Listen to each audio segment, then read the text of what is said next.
এই গরমে চিকেনের ঝোল পাতলা করে আলু দিয়ে বানালে না খুব ভালো লাগে খেতে। গরমে তো কিছু ভালো লাগে না, তো এই পাতলা ঝোলটা না খুব ভালো লাগবে খেতে। চলুন কিভাবে বানাই দেখে নেওয়া যায়। এইভাবে চিকেন বানানোর জন্য না প্রথমে আমি একটা কড়াইতে সর্ষের তেল দিয়ে দিয়েছি, দিয়ে আলুগুলোকে আমি ভেজে নিচ্ছি অনেকক্ষণ ধরে, বেশ লাল লাল করে ভেজে নেব। এতে দিচ্ছি অল্প একটু হলুদ। হলুদ দিলে না তেলটাও ছিটকাবে না আর আলুটা খুব তাড়াতাড়ি ভাজা হয়ে যাবে। আর এখানে চিকেন নিয়েছি আমি 1 কেজি চিকেন, জল ঝরিয়ে নিয়েছি, ধুয়ে জল ঝরিয়ে নিয়েছি। চিকেনটা একটা বোলের মধ্যে আমি নিয়ে নিচ্ছি, নিয়ে এটাকে আমি ম্যারিনেট করব। এটাকে আমি 100 গ্রাম টক দই দিচ্ছি এর মধ্যে, আর দিচ্ছি 1 চামচ হলুদ, 1 চামচ ঝাল লঙ্কার গুঁড়ো আর সর্ষের তেল দিয়ে এটাকে ম্যারিনেট করে কিছুক্ষণ ধরে রেখে দেব। তো আপনারা চাইলে এটা 1-2 ঘন্টা যতক্ষণ পারবেন ম্যারিনেট করে রেখে দেবেন। তো আমার হাতে সময় কম ছিল বলে আমি আলু ভাজা বসিয়েই ম্যারিনেট করে নিয়েছি। নিয়ে এটাকে ঢাকা দিয়ে আমি কিছুক্ষণ রেখে দিচ্ছি। এর জন্য একটা মশলা করছি, বেশ খানিকটা রসুন, অল্প একটু আদা, বেশ কয়েকটা কাঁচা লঙ্কা, অল্প একটু পেঁয়াজ, আর দিচ্ছি অল্প একটু জিরে, মরিচ, এলাচ, লবঙ্গ, দারচিনি। এটার একটা পেস্ট বানিয়ে নিচ্ছি। এর মধ্যে আমার আলুটাও ভাজা হয়ে গেছে, বেশ লাল করেই ভেজে নিয়েছি। অনেকক্ষণ ধরে আলুগুলোকে আমি তুলে নিয়েছি। নিয়ে এই তেলের মধ্যে আর একটু তেল দিয়ে দিয়েছি, দিয়ে ফোড়ন দিলাম এলাচ, লবঙ্গ, দারচিনি। ফোড়ন দিয়ে ওর মধ্যে কুচিয়ে রেখে দেওয়া পেঁয়াজগুলো দিয়ে ভেজে নেব।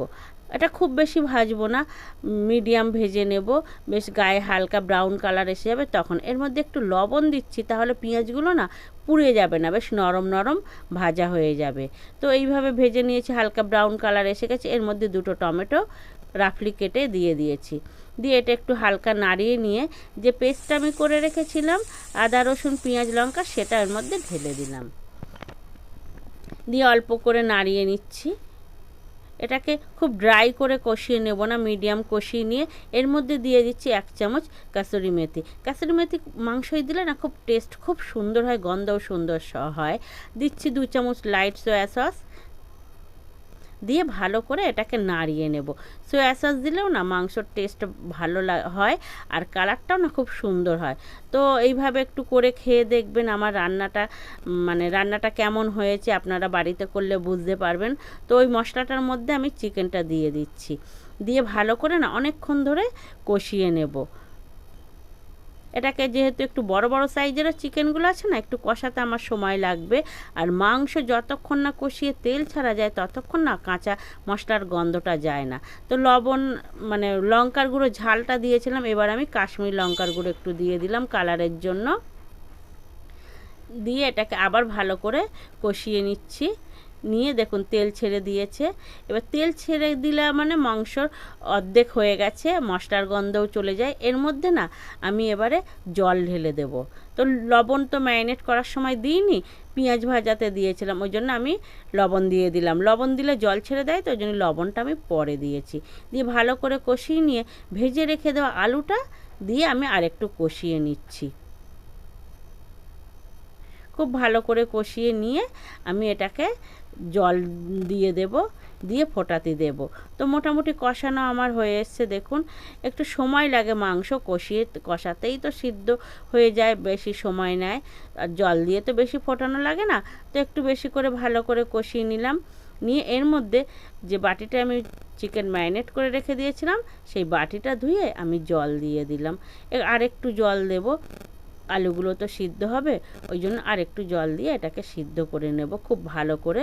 নিয়ে আমি এটাকে প্রথমে একটু খুলে নাড়িয়ে চাড়িয়ে নিচ্ছি খুব ভালো করে, যাতে ওপর নিচে না সব মশলাপাতি এবং মাংস আলুগুলো না খুব ভালোভাবে মশলার সঙ্গে মিলেমিশে যায়।